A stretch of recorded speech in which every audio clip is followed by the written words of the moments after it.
Alright, so once again, we are looking at the DPC-5, a compact pedal board control system from Disaster Area Designs. This is actually the second video I'm doing on the DPC, and the purpose of this one is to show you how to use the configuration options to either set up the DPC for how you like to play or how your rig works best. So we'll dive into that in just a second, but before we start, I want to make sure that we're kind of all on the same page. So we'll jump over here. And I'll bring this in. This is another DPC that Matt had sent me pretty early on to do some testing with and kind of iron out some of the firmware things that we were experiencing. But what I want to do here is just look at the back panel so that if I refer to any of the jacks or switches, you know which one I'm talking about. So we'll start here on the top right of the pedal, the top left of the screen. We flip it this way. This is a buffered input. It's a really high quality buffer, so if buffering is a concern for you, this should take care of it. And maybe you've got one under your board somewhere or a pedal that you use. Well, this will replace that, I think. One of the concerns that's already come up is, does it mess with fuzz pedals? And my primary fuzz is the Scruddy Lunar Module Deluxe, and I haven't had any problems with it. So, high quality buffered input, but should you not want to buffer, we do have an unbuffered option here. But should you want to use this jack, another way you can, using some internal dip switches on the inside of the pedal, you can set this up to sort of be an always on kind of thing. So a lot of players run either a compressor or a boost or a volume pedal, and using a special kind of cable that I don't have yet, you can run an always on pedal there. I'll probably make another video of that once I get that cable, but just an FYI on that. Then you have a row of 5 rows of your loops here, and you can use this for either one pedal or a chain of pedals, whatever you like. One note on that, connect the in of your pedal to the top jack and the out to the bottom. So one note there.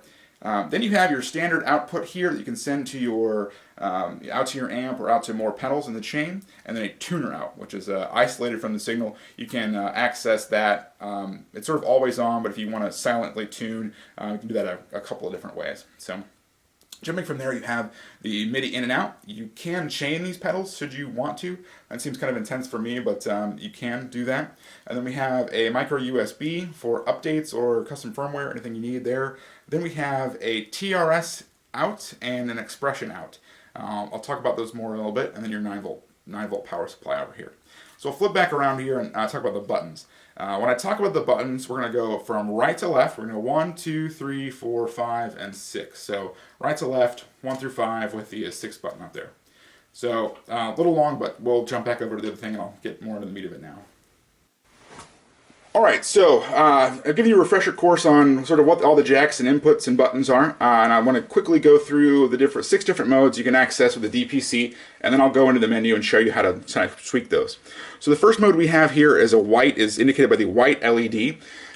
This is your looping control mode for your timeline, your Mobius, whatever it is. That's how I've set it up in this particular set of firmware. So you've got all your record, play, overdub, half speed, reverse, under, redo, pre and post, all mapped into this, much like the DMC line of pedals, if you're familiar with those. The next mode here is your yellow mode, and that's our, we're calling it manual mode. Basically allows you to punch in your loops on the fly, in and out as you'd like. I covered that in the other video. Then we have a purple mode, the violet mode, I should say. This is where you're going to have your MIDI control mode. And as I said in the last video, you can set this up for 1 MIDI pedal or 2. And I'll show you how to do that in the menu here in a minute. And then we have 3 folders here, the red, green, and blue. These are your preset folders that you can use to map individual effects, send MIDI messages to your MIDI pedals, and have all your settings accessed on the fly.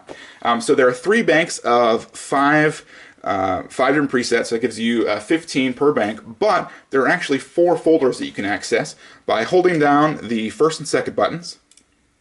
And then as you go along the strip here, you have the blue, red, yellow, and green indicated here by the auxiliary LEDs, and each of these corresponds to a specific folder. So this is folder 1, 2, 3, and 4. I'm going to go back to 1 because that's the one I'm using currently, and then you just hit the 5th button here to exit back out, and so now you're into your red, green, and blue. So you have access up to 60 different presets, which is pretty awesome. So that said, we'll get into how to really customize the pedal right now. What I'm going to do is I'm going to power off the pedal, unplug the power here, and then I will power back up holding the 6th button. And it will sort of cycle up and you'll see the buttons flash.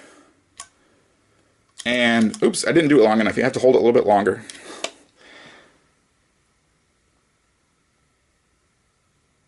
So there we go. So now we are into the configuration mode. And we have two different menus here. We have one indicated by an LED here and one without. So we'll jump back over here to the one with the LED. And this is our mode select. So I walked you through the 6 modes that were available, and this allows you to either activate or deactivate any of those in your mode select button. So right now it's set up to have all the options on. So this is your red folder, your green folder, and your blue folder. So if you only want one preset folder, engage that. If you don't want any, don't have any of those on. The 4th button here is for either to activate the looper mode that I mentioned, the white mode, or either single MIDI or dual MIDI mode. So single MIDI mode is the one that I'm running it in because I only have the Strymon timeline on my board. And what that allows you to do in that violet mode is have your banking up and down. You have engage, disengage. We assigned this one to sort of be that infinite repeat thing that if you hold down A or B, you get that. And then this is your tap tempo. However, should you want to run it with 2 MIDI pedals, what we're going to do is change the top LED here to the green.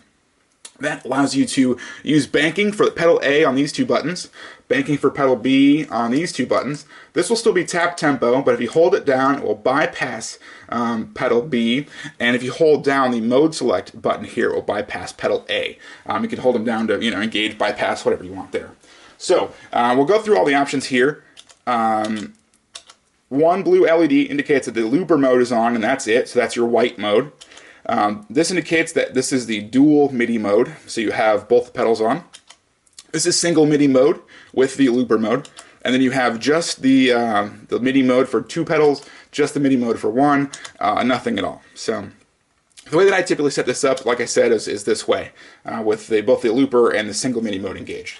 And then the 5th LED here is simply for your manual mode, that yellow mode that I showed you where you can punch effects in and out. So if you find that handy, leave it on. If not, shut it off.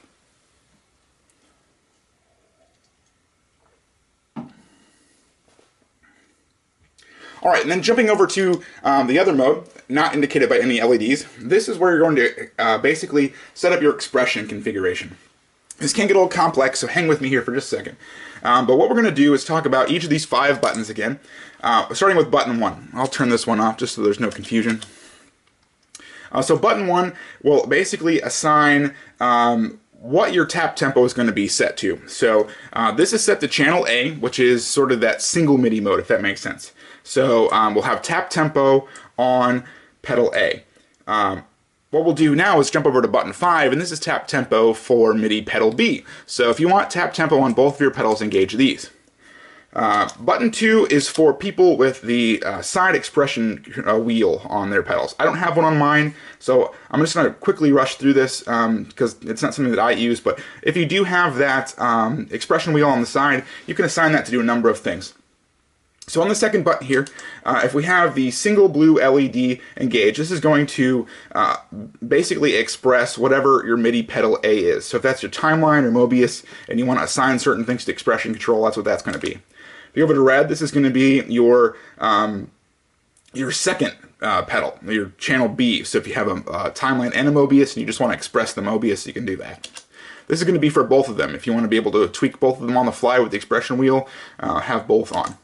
Now with the single blue LED on, this is for your looper. So if you want to basically control loop volume or something like that, that's what you want there. So you got the single option, the B option, both, or the looper. So that's going to be on your expression wheel. Button 3 here is for your expression pedal input over here that I talked about earlier. Basically, if we have just the yellow light indicated here, that's going to be for channel A, so your first MIDI pedal. The green one here is going to be for your second MIDI pedal. Both on are going to be for both again. If you have the blue on, that's going to be just for your looper. And if you have all 3 on, that's going to be for tap tempo. I think someone had requested that, so this will send tap tempo to your expression jack here using, if you want that separately. And then button 4 here is the TRS tap. So as I talked about in the last video, maybe my favorite thing about the DMC is that you can simultaneously send tap tempo to something like the Timeline and the Flint or a DD20 or whatever you want using a single tap tempo switch in that violet mode. And so by engaging The fourth LED here, we're able to do that. So it's a little complex maybe, but once you realize the things that are going to work for you, whether you have this expression wheel control or a separate expression pedal, something like that, you know, it's basically sky's the limit. A little complex, like I said, but really, I mean, the thing is functional. You can have or not have whatever you want. So thanks for watching the video. Hope you like and subscribe and comment, and we'll get some more showing how I use it here in the near future. Thanks for watching.